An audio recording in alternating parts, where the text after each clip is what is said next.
রসুন বাটা, আদা বাটা,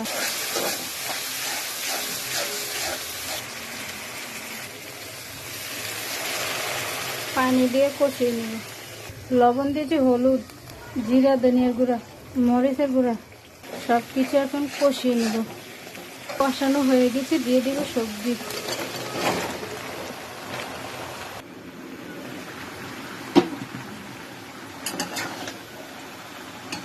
সবজি কষিয়ে নিচ্ছি। কষানো হয়ে গেছে, এখন ঝোলের পানি অ্যাড করব।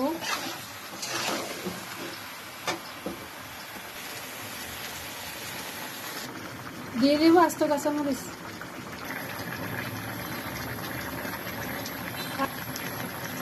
পাবদা মাছ দিয়ে 5 মিশালি সবজি। আপনারাও বাসায় ট্রাই করবেন। আমার রান্না হয়ে গেছে।